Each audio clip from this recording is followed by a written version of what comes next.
राधे राधे प्यारे दोस्तों। धार्मिक कथाएं चैनल में आपका हार्दिक स्वागत है।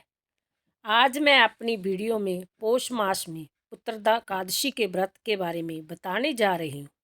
सुंदर संतान और मोक्ष को प्रदान करने वाले पुत्रदा एकादशी का व्रत कब रखा जाएगा, इसकी पूजा विधि क्या है, व्रत का पारण कब किया जाएगा, इसके नियम क्या है। पौष मास के शुक्ल पक्ष की इस एकादशी का व्रत निरस्तान को भी सुंदर पुत्र प्रदान करने में समर्थ है, इसलिए इसे पुत्रता एकादशी कहा जाता है। प्यारे दोस्तों, यदि आपने मेरा चैनल धार्मिक कथाएं लाइक और सब्सक्राइब नहीं किया तो ज़रूर करें।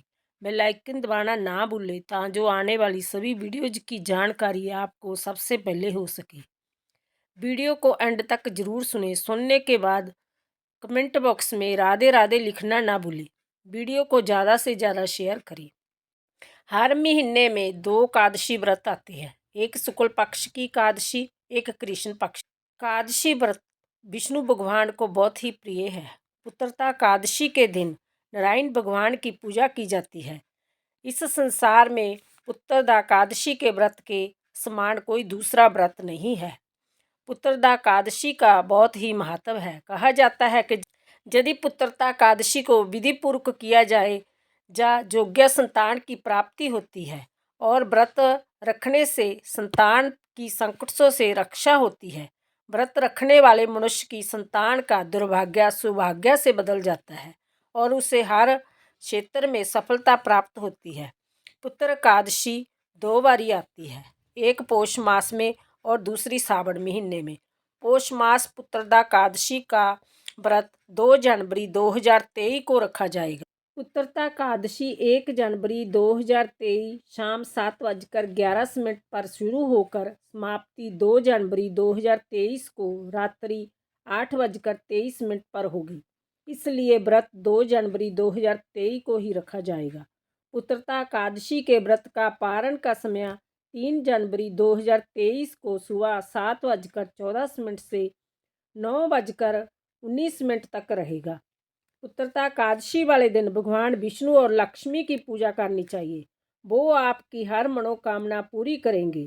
पौष एकादशी का व्रत करने वाले भक्तों को सूर्यास्त होने से पहले दशमी के दिन भोजन कर लेना चाहिए। जो भी भोजन करे वो तामसी ना हो। भोजन में प्याज लहसुन का इस्तेमाल ना करें। इसके बाद एकादशी के दिन सुबह जल्दी उठकर स्नान आदि से निवृत्त होकर व्रत का संकल्प लें। हो सके तो नहाने के पानी में काले तिल, थोड़ा सा गंगा जल अवश्य मिलाएं। इसके बाद भगवान को धूप दीप चंदन फल फूल आदि चढ़ाएं। उसके बाद एकादशी व्रत की कथा सुने जा पढ़े, विष्णु चालीसा का पाठ सुने जा पढ़े। संतान कामना की पूर्ति के लिए संतान गोपाल के मंत्रों का जाप शुभ माना जाता है। इसके साथ भगवान कृष्ण के बाल स्वरूप की पूजा जरूर करें। इस दिन गरीबों को दान अवश्य करें। विष्णु जी को नारियल, सुपारी, लौंग, चंदन, धूप दीप, तुलसी दल, फूल फल अवश्य अर्पित करें। हो सके खीर का भोग अवश्य लगाएं। केसर भी अवश्य मिलाएं। जिनके संतान नहीं है उनको अवश्य ही संतान की प्राप्ति होगी। जिनके संतान है उसके दुर्भाग्य सौभाग्य में बदल जाएंगे। उनकी संतान उन्नति के शिखर को प्राप्त होगी। जो भी पुत्र का एकादशी का व्रत करेगा या एकादशी की कथा सुनेगा उसकी हर मनोकामना पूर्ण होगी। प्राचीन काल में भद्रावती नगरी में सकेतु नाम के राजा राज्य करते थे। राजा रानी बड़े ही धर्मात्मा तथा दानी थे। राजा के राज्य में पूर्ण शांति थी तथा समस्त प्रजा जन सुखी थे। राजा रानी को एक ही दुख था कि उनके कोई संतान नहीं थी। संतान ना होने के दुख के कारण दुखी होकर एक दिन राजा रानी वन गमन कर गई। वन में एक दिन दोनों पति पत्नी ने प्राण त्याग करने का निश्चय किया, किंतु शीघ्र ही उन्हें ध्यान आ गया कि आत्महत्या महापाप है। ऐसा धर्म बोध जागृत होते ही राजा रानी वन में और आगे बढ़े। कुछ दूर चलने पर उन्होंने देखा कि एक जगह वन में बड़ा ही सुंदर मुनियों का आश्रम है और एक तालाब भी बना है।